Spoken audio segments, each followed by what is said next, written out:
Good afternoon, everyone. My name is Neel Duttaroy, and like Siddharth said, I shall be serving as the Secretary General of this particular edition of Gujarat MUN. Yeah, I have done a lot of MUNs. I won't give the exact count, but yes, I have traveled to India and different parts of the country and participated in different conferences. 3 years back, I used to participate as a delegate. Now I chair conferences. I have served as a Secretary General of around 5 conferences as of till now. This is going to be my 5th conference where I shall be serving as a Secretary General. Now, the purpose why we have gathered over here is to clarify your doubts with respect to Model United Nations or Model UN simulations, correct? So now you need to understand from 3 different perspectives for 3 different set of people. For those students who are still in school and they are planning to pursue something or the other in the future, this simulation might be a decisive factor with respect to what you plan to pursue in the future in respect of your career.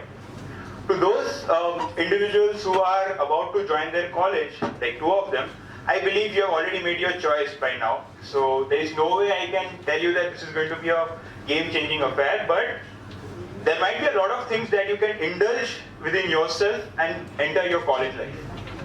And to those individuals who are already in college, I think before you sit for your interviews and your campus placements, this is something that is going to help you. Now, we are not going to talk about Model UN conference for next 5 to 10 minutes. I want to seek your opinion as to what do you think, how much does confidence help you in your life? Confidence is something that depends on the perspective of an individual, okay? Depends on us how we look into the term confidence. And trust me, for me, I think it was back in 8th grade when I realized that confidence is something that is going to take me a long way ahead. Now, to build confidence within you, there are different methods that we use. One of them being public speaking, right? People participate in music events, like they sing, they perform, they build confidence, right? They switch over to sports, they play something, they achieve something, and that's how they build confidence. And trust me, confidence is a trait which can be built upon not only by public speaking, but through different varieties of methods that one can use to build confidence. Here, when I'm going to talk to all of you about Gujarat MUN, I'm only going to talk to you with respect to public speaking. Alright? Now my next question is, out of all of you who are present over here, how many of you have registered and paid for this conference? Like, you are sure that you are going to turn up for the conference? Okay.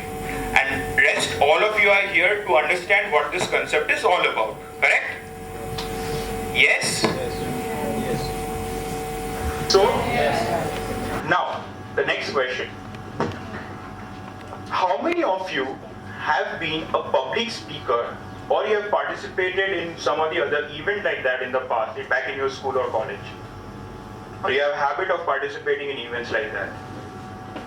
Sweet. So rest, all those individuals who are sitting out here, I can assume that you will be participating in such a simulation for the first time? Yes? Yes. So, there might be this feeling, what we call it, teachers. So when I used to be in 9th grade, my teacher used to tell me that I have this thing called stage fear. Is that what you people are experiencing right now, a week before the conference? Correct. So now I am here to help you overcome that stage fear and prepare you for the Model UN conference. We realized that public speaking was one of the most efficient mode how we can enrich our confidence. That being said, Model United Nations is an academic simulation of United Nations. Okay, now this definition is something which has been noted out by Wikipedia. Okay, I'm just blabbering what Wikipedia has written. For me, Model United Nations is a completely a different term. For me, Model United Nations is where I, as an individual, get to be an ambassador of one sovereign country sit in a UN forum or a UN committee for 2 days, represent that country at every discussion and consultation that happens in that simulation, and give or raise my opinion about it. How many of you are confused after listening to this entire long sentence that I just said? Yes. You want me to repeat it again? Now I'm going to repeat it in bits and pieces. Okay, now listen to me very carefully. Model United Nations is an academic simulation where I, as an individual, get to represent one sovereign country. Now when I say one sovereign country, it can be anything. It can be Panama, it can be Seychelles, it can be Papua New Guinea, it can be India, it can be Pakistan. I get to represent one sovereign country for 2 days, where I act like an ambassador of that particular country. I act like a diplomat of that particular country in one specific UN committee or forum, and discuss and deliberate and be a part of the consultation that happens during those simulations. Clear? Yes? No, it's very different from what we normally might have come across. But if I take you back, why Model UN simulation and how it is related to confidence building and youth advocacy and leadership development. In school you must have read about World War I and World War II, correct? Right. So when World War I ended, there was this organization that came into the picture. Can anybody tell me what is the name of that organization, 1990? Yes. League of Nations. League of Nations.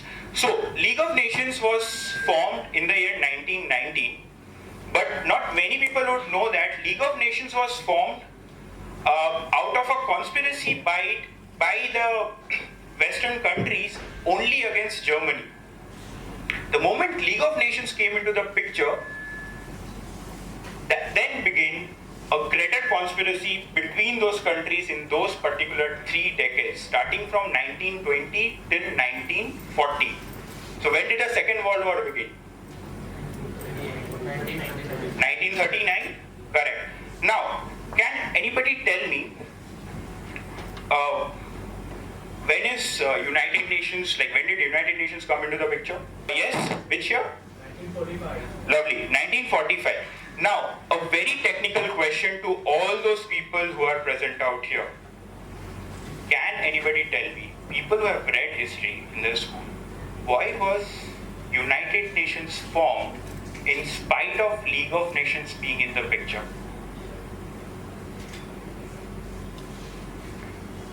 Yes, ma'am. You have a strong organization so that one more war does not happen. So, my question to you would be, even League of Nations was a strong organization, then why United Nations? There has to be modifications in everything. Alright. If I have formed an organization for some purpose, let's say I formed League of Nations to stop another world war to happen, right? And in spite of that organization being in the picture, another world war happens. It always raises a question against the credibility of that particular organization. So, in spite of League of Nations being there in the picture, the Second World War happened. The international community realized something, that League of Nations is a failure because the treaties that were signed after First World War were basically to downgrade all those countries who lost World War I. And because of that, we all know Hitler came into the picture. He decided to take his anger, his revenge against all those countries, and he somehow succeeded. Eventually, Hitler went on to lose that war, but the way he fought the entire World War II was commendable, the way the tactics were used. When Hitler was killed, or rather he was assassinated, no, he was not assassinated, he committed a suicide, right, I'm so sorry. He committed a suicide, and Germany was divided into two parts, West and East. there came a potential threat to the international community because USA had dropped 2 atomic bombs at Hiroshima and Nagasaki. Now, see, nuclear weapons way back in 1945 was a big deal. Okay, today almost all countries have nuclear weapons. But back in 1945, when USA dropped 2 atomic bombs, the worst thing that happened was US's allies went against the country, USSR. They realized the fact that USA has been making nuclear weapons without even informing their allies. Correct? Because nobody knew of 2 nuclear weapons that were dropped. Like, till the time it was dropped, nobody had any clue that USA has nuclear weapons. Thus began the whole new conspiracy called the Cold War period, which went on till 1990. Do you people understand what I said? Now I'm taking you through the whole conspiracy period, how and why United Nations came into the picture. Thus in 1945, the international community realized if we keep on working like this, who knows, we might end up throwing 2 or 3 more atomic bombs, we might just destroy the whole world, and we might fight the Third World War. And that's why United Nations came into the picture. Back in 1945, it was a tiny organization with around 50 founding members. Now it has approximately 200 members, and it is the largest organization which is running in the whole world. And United Nations is working in everything. They are in peace and security, they are in healthcare, World Health Organization, they are into human rights, they are into developmental program, they are into environmental program, they are into everything. They have decided to get to the root cause of every problem that the world is facing. Now, why Model UN simulation? There is a United Nations, right? Why Model United Nations? Now, I want to know it from any one of you. What is your thought behind it? Why the institutions way back in 1952? Harvard was the first university to start Model UN simulation. Why? Why was Model UN simulation brought into the picture? This is completely logical, if you can tell me that. And yes, apart from that, people who have gone through the website, I have mentioned it in the Secretary General's letter as well. So if you have read it, the answer is very clearly there. Model United Nations was also started to make students aware of what is happening around the world. See, most of us, we are studying in schools and colleges, but not every one of us have a habit of reading newspapers back at home, correct?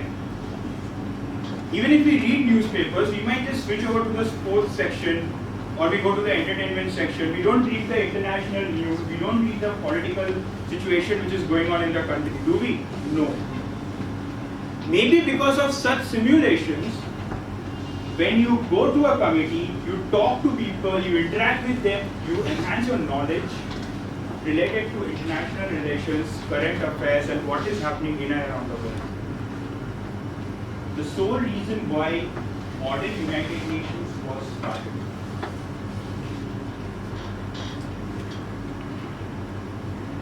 And if you ask me honestly, Model United Nations for me, according to my opinion, is where I get to wear a formal suit for 2 days, 1.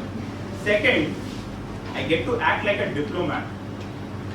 I feel that I am representing a country in a forum where my decisions are considered to be final in front of the international community. I get to act and behave like one during those 2 days is also something that gives me pride. In Model United Nations, it's not only about public speaking. So people must be wondering here that, okay, it's Model United Nations, we get to go there, we get to talk. The only thing we need to do is we need to debate. No. No, it's not only about debate. It's not only about debate. In Model United Nations, there are different abilities that you get to nurture apart from public speaking. And I'll start with the first one, leadership quality. Alright. because I used to remember when I was in 10th grade, 11th grade, years back, I never had this courage to go and talk to people or to lead a team. But then I can see a lot of people sitting over here, even though they are attending such a simulation for the first time, they have the confidence to go there and speak, and that is the reason why all of you are gathered over here, right? I did not have this courage back then, honestly. So, what did I miss out completely back then? I never had that leadership quality, that instinct within me, which forced me to go and participate in a simulation like this. In Model United Nations, when you are representing one country and you are talking to other sovereign nations or to your executive board members, you are speaking. You are trying to put forth your views in front of several other countries and trying to convince them. People who get convinced by your words are the ones who understand the fact that you are dominating in the committee. And what we as chairpersons feel, that if you have convinced somebody to accept what you have said, proves that you have the leadership skills. So if I, as let's say a very small country, I'm representing Zambia, for example, a nation which has a dictatorship going on for years, and in spite of that, if I go to a committee and I can convince USA, or let's say Germany, or let's say India and China to act according to my way and my methods, I have shown my leadership ability to, or rather to the entire committee. Yes, ma'am. Isn't it something like you're convincing by that by leadership here? That is something that we get to realize in the end.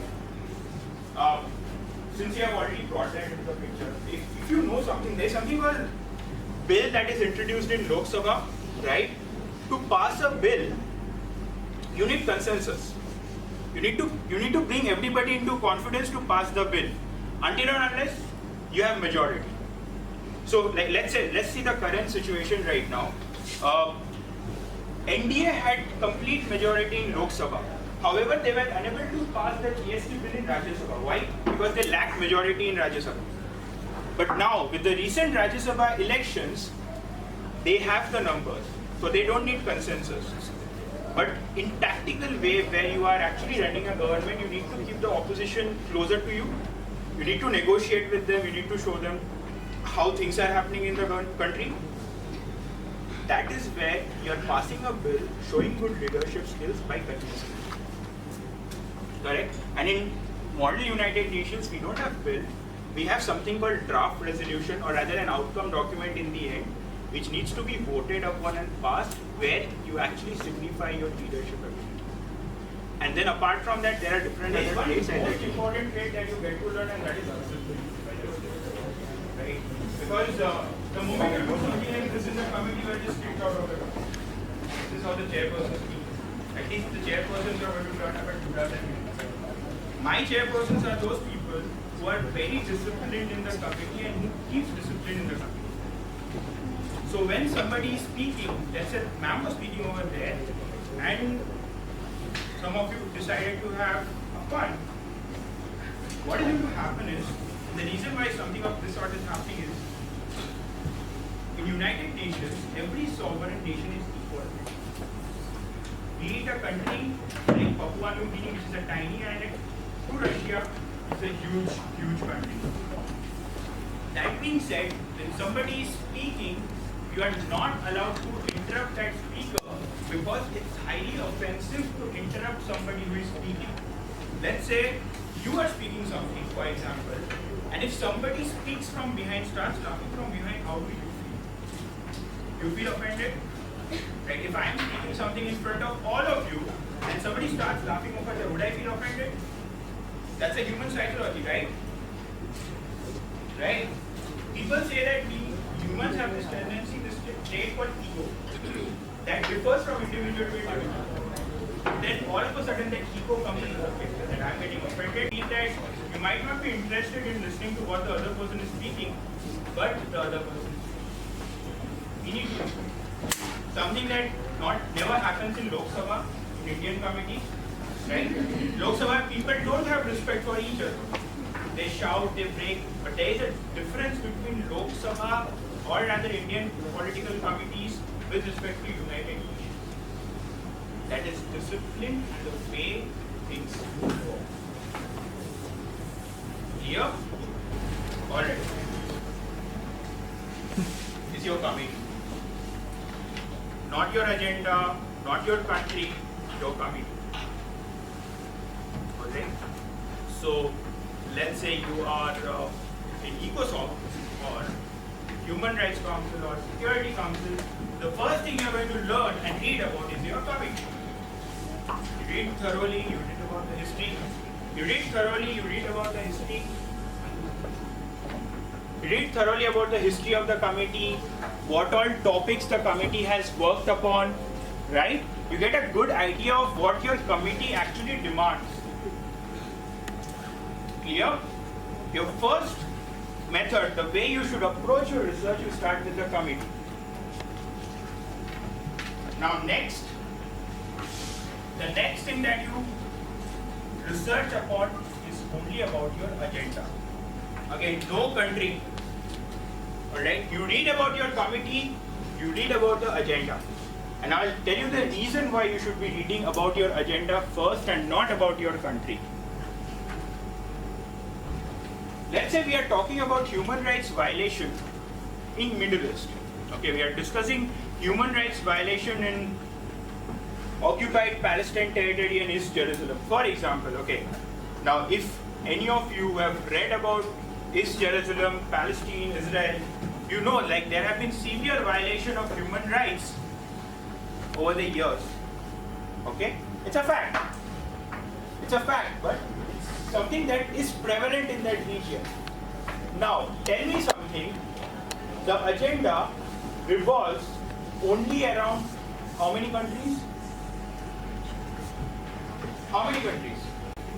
Two, right? Two countries, Palestine and Israel.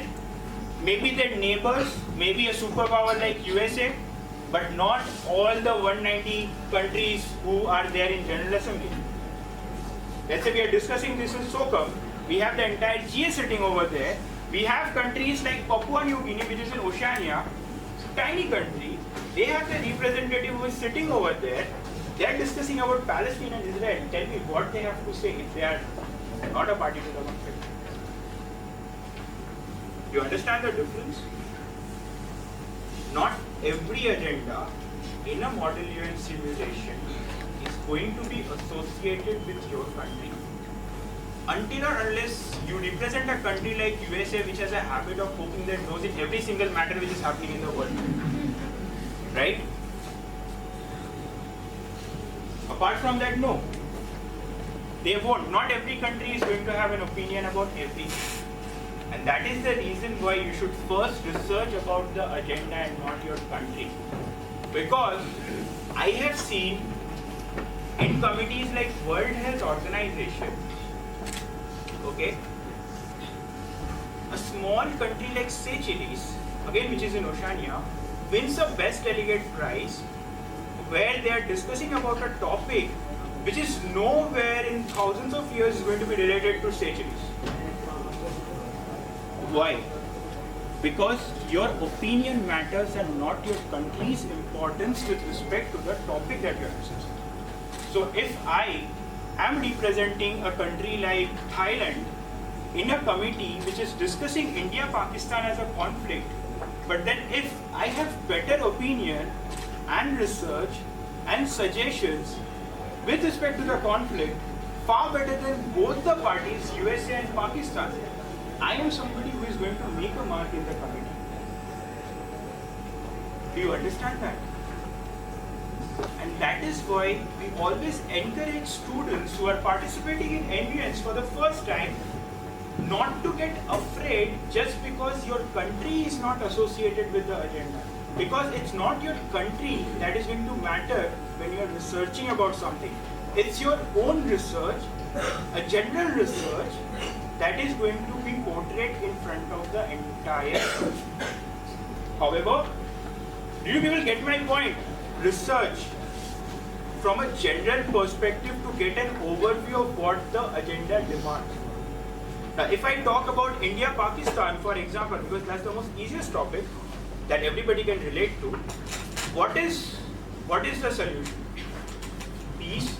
That's what people in that region, Pakistan occupied Kashmir, in this border areas, people are trying to, stop the violation of ceasefire that keeps on happening, and they want peace in that region, right? And that's what the international community thinks. They believe that India and Pakistan should maintain peace between two nations. And that is the reason why topics like this are brought in between all the member countries so that everybody can give their opinion of what is happening. Clear? So you start with committee, you start with agenda, then you come to your country. Now, before I start with the whole new topic, country, is there any doubt related to your committee and agenda with respect to your research? Yes. I am in the House of Commons, so if I am XYZ person, I am representing XYZ person. So while I am researching, while I am talking there, do I have to keep in mind the views of that person and then say something, or or you have to keep in mind the party that you are representing, Conservative, Labour, right? So every party has got its ideology based on which it's working. Like in India, the same goes with United Kingdom. You just need to keep, instead of country, you need to keep your political party's ideology into the picture when you are researching. That's the only difference. Clear? Yes, sir. While I was researching for the committee House of Commons, I went through a party, Conservative Party. I came to know that there are different people with different opinion in the same party. Also, yeah. Not Subramaniam Swami and Arun Jaitley has the same opinion, right? No, so as a person XYZ, can we change our opinion or we have to follow the person's view? See, again, that is a debatable question, okay? That's something that I'm going to discuss at the end when I am giving you inputs about your foreign policy breach and all those aspects, but I won't answer it right now. Okay? Just remind me before I leave, in case I miss it, but I'll definitely answer that question of yours. Anything apart from this, because yours is a completely different topic that we have to cover. It's a small topic, but we have to touch upon that as well. Anybody else? Any other doubts? Clear? Now, I don't want you people to sleep, okay? I can see a lot of people sleeping over there. So, either we stop here or if people start, answering back so that I feel happy about the fact that I'm talking something and people are listening. Yes? Yes. Alright. So, the next topic, the next important part that we are going to research upon is the country. Now, why country? Answer. I'll start reading from India's perspective. Similarly, Pakistan is going to read from Pakistan's perspective. So if I'm representing Pakistan, I'll see how I'm going to save my own country from the international community when everybody is scrutinizing me. Right? That's what I'm going to do. I'm going to criticize India, I'm going to criticize India's allies, and that's how I'm going to work. Alright. But this is where the country's perspective comes into the picture. That is how different countries have their different opinion about every topic. But then, like I said, not every country might have an opinion. So probably Cambodia might not have an opinion of what India and Pakistan has to say. They might have a general opinion that, this is a war, we want peace, and these are the solutions that we are offering.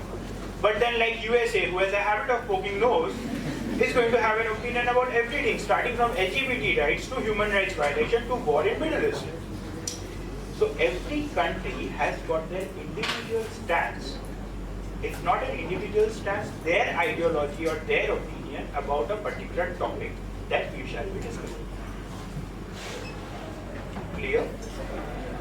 Once your research on the general topic, the general agenda is over, you switch over to your country's perspective.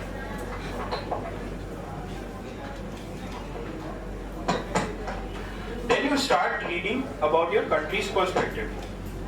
Clear? You read, you research from your country's point of view, and that's how you come in the company. Clear? This is how you should be researching for your committee and the agenda that we are supposed to discuss. Now, something that I was wondering when I was coming here is that many of you must have doubts with respect to your country and committee. Is there anybody who has doubts only related to their country in that particular committee? Because many of you must have received the allotments. Nobody? Yeah. I think he very clearly stated your opinion should be based either on your individual opinion if that is found, or on the basis of the political party that you are representing. Like Labour Party, Conservative Party, every party has got their own individual stance. You have to think from that perspective. Anybody else? Yes, sir. I am representing in Lok Sabha BJP seat of Udhampur. The person is Jitendra Singh, right? So I had gone to a website and tried to know about his debates that he has fought in this matter. Not means from that sheet the persons who have matter, there is no opinion given. So if I don't get it, anyone other gets, right? He knows it. He knows about the opinion of the party, but I can't. What should I do? What you are saying is, while you are researching for your own character and constituency, you might have, like somebody else might have come across the point you didn't, right? I think that's your hard turn. No, but then honestly, in committee like Lok Sabha, where you have political parties running the mandate, don't you think that it's the political ideology which matters more than an individual perspective? I think that's how Indian political system has been working. And the same goes for British House of Commons. To those individuals who are in British House of Commons and Lok Sabha, it's your political party and your individual character which is going to help you in the committee. So your research should be based on that. Your political party, if Jitendra Singh holds a good cabinet position, I guess. He's the minister of some parliamentary affairs. I don't remember much. Yeah, he's in PMO. Right. Yeah, he's in PMO. He's visiting with President Pranab Mukherjee these days some foreign tours, right? Yeah. So yes, Jitendra Singh is somebody who holds a significant position. It's not possible that he might not have given any opinion about the topic amending unlawful activities. Yeah. Not possible. Jitendra Singh definitely might have spoken something. So, see, this is where the things change, okay? You need to think from all the perspectives. Clear? Now, see, with this, these are the three ways you need to research upon. Now, the additional things that you need to read and research upon, and from where you can actually access such documents, is your government websites. And if I say government websites, particularly I'll go to the Foreign Ministry website. So every government in this world have their Foreign Ministry websites. Even Saddam Hussein, when he was leading a dictatorship, had a Foreign Ministry website. So did Gaddafi, so did Cuba in the back then. So, every country has a Foreign Ministry website, official website, where they keep posting about the regular foreign policy updates that their country has been acting into. Clear? So you'll get a lot of relevant documents from this website. Now, how many of you know that United Nations has a focal point in every country? There is something called UNIC, United Nations Information Center. So UN has a focal point in every country, okay? So India is United Nations Information Center for India and Bhutan.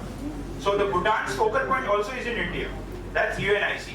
So every focal point in a country has got their own website. That's UNIC. Alright? You go to a normal government website Like let's say if we are discussing about environment in United Nations Environment Program, I go to the Environment Ministry's website. And last, you go to the UN websites.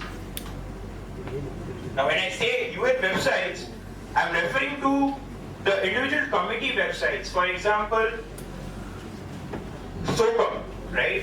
Social and Humanitarian Committee. SOCOM has its own website. You go to the website, you'll find a lot of relevant documents. Clear? Over there. Clear? Okay. Apart from this particular website, these are official websites that can be used for your research. Now, you can go to, let's say, some informal websites. You can go to Wikipedia, for example. People who have done MUNs in this committee might be questioning me why I am referring to Wikipedia, right? I'll tell you something. Wikipedia is the best source to understand a very simple topic in the most easiest way. Because honestly, I refer to Wikipedia for everything. So what am I doing? I'm just understanding what I need to understand from Wikipedia. You can never use Wikipedia to quote something in the committee, but you can use Wikipedia for your own personal information or your own personal knowledge that you want to enhance. Clear? Then the few reputed news agencies which are considered to be credible, first is Reuters, second is Al Jazeera. Can anybody tell me Al Jazeera is the news agency of which country or from which country it belongs? No. Yes? Qatar. Lovely. Reuters? France. Okay. Xinhua News Agency. Does anybody know which country's news agency is this? China. Sorry? China. China. Reuters, Al Jazeera, Xinhua News Agency.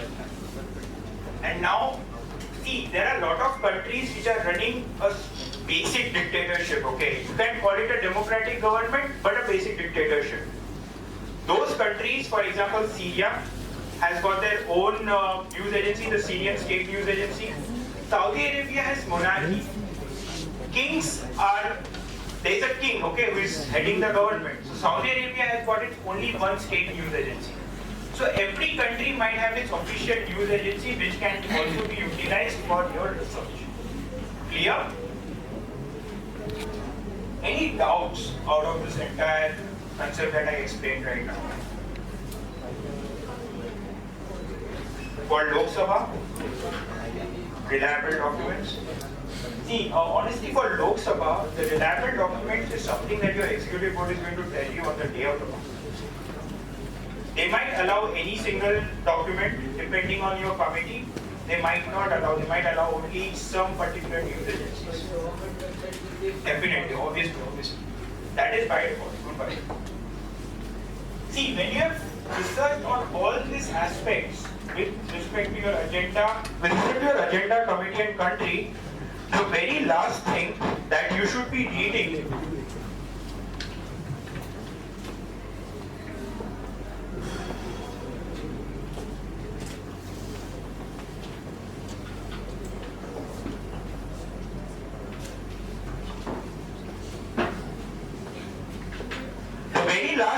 after you have completed all these aspects, you should be reading upon is past resolutions or reports